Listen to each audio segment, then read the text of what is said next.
What's up guys, Pax here, and in today's video I dug up this old gaming PC from the shed in my backyard. We're going to dive into some of the parts that are in it, and we're also going to see if we can't get it to start up again.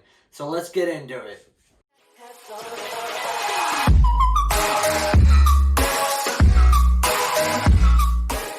So first things first, as you can see, it's pretty dirty. It's been sitting in the shed for a few years now. It's all dirty and dusty, and I don't know exactly what's gotten into it, but it looks bad. The case is mostly aluminum with this plexiglass shielding on the front panel for a little bit of a viewing angle.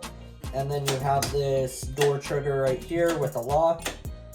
Don't know why you would ever need to lock up your PC, but that's cool. For the back of the computer, as you can see, it is very bad, very dusty. Your on-off switch, power supply fan, 2 fans here, your I/O shield, and then someone's upgraded to have more USBs. They also used a sound card and a Ethernet card as well. So on the front panel here, we have a Samsung DVD and disc reader, and then under that we also have a CD writer from HP. Both of these can be removed by these 2 clips on each side. They pull right out. So let's get into the side panels. So simple hinge design. Does have a fan on the side panel itself, which has already been unplugged. So diving into it, the first thing we see is an Antec 300 watt power supply. Cooler Master CPU cooler on an MSI motherboard.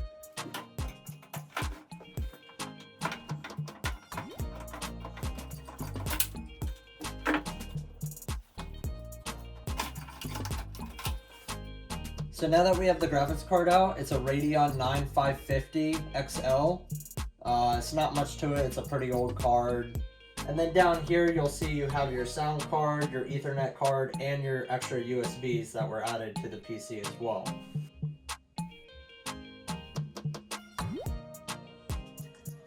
So now I have everything plugged in on the computer. I also have a trusty fire extinguisher here just in case. We're going to try to boot it up and see if it works.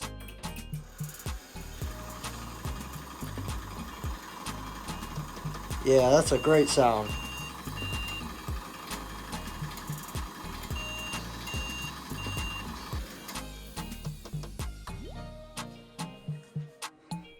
So we did not get anything to boot. It sounds terrible when trying to boot itself. I'm going to try one more thing to go straight from the motherboard instead of going through the graphics card and seeing if we can make a difference there.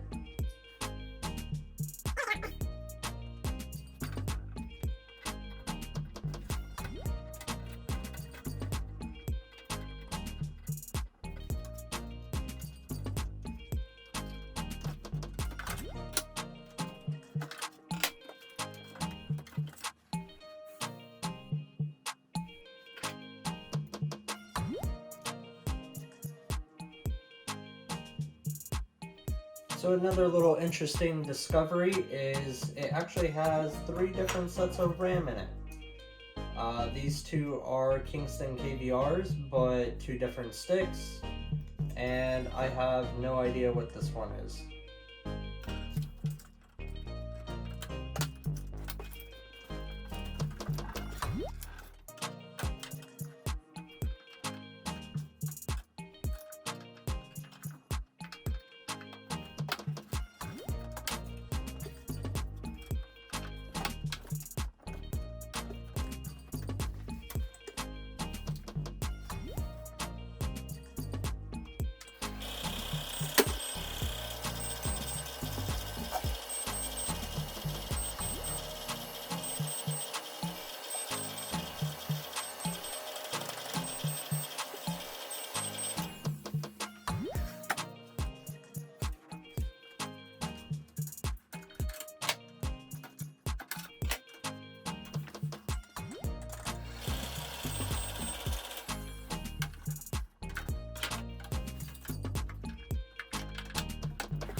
So we solved one step, which was RAM. There's a problem with the RAM. 3 beeps on an MSI motherboard is usually RAM. So all I did was I took the 3 sticks, I tried them in each RAM slot. Finally, that last RAM slot is the last one that I could get working with that piece of RAM. Alright guys, I'm back. I went to Dunkin', I got myself a coffee. I also went to Best Buy to pick up a VGA cable because I don't have any, because I have no use for them, but I picked one up so we can see if this thing will boot now. Let's turn it on.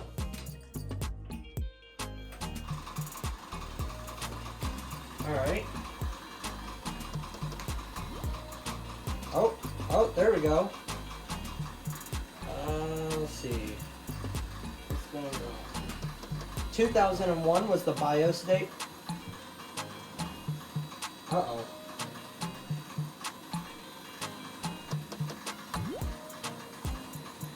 So as you can see, when I first tried to boot up the computer, it was giving me 3 beeps, which on an MSI motherboard, it's usually RAM. So I checked the RAM and the few different RAM slots that I have. Turns out that the 2 first slots on the motherboard is bad, so I had to use the 3rd one. After that, I didn't have a VGA cable, so I had to go to Best Buy, pick up a VGA cable, come back, and I finally got it to boot. Not for long though, it was really fuzzy, like the VGA port on the graphics card was bad, and then after that I couldn't get it to boot anymore. Unfortunately, it doesn't have any other VGA slots, and I don't have any of the other cables to hook this up to a monitor without the graphics card, so I'm kind of out of luck there, and I'm not going to go pick one up. But, I have different plans for this. I'm going to do a little bit of a collab video. There might be a few different videos with this computer, but just stay tuned and check them out.